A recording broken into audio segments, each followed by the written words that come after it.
Ще каним класната. На заведение? Не. На какво? На бала. Трябва да иде да гледам видео.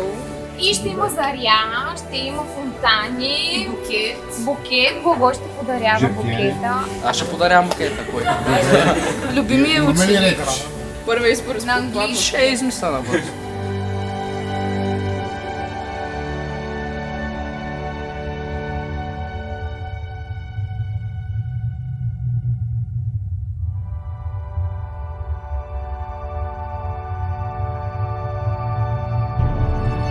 Но ако има един човек, който беше част от всичко това, от първия ден до днес, който ни търпеше, подкрепеше и понякога просто ни гледаше с онзи поглед, който казваше пак ли вие?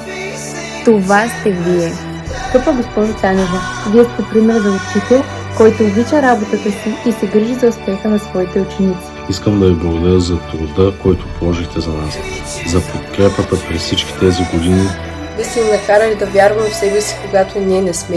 Вие не само бяхте мой учител, а и човек, който ми помогна да израсна. Обичаме ви!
Госпожата каза да.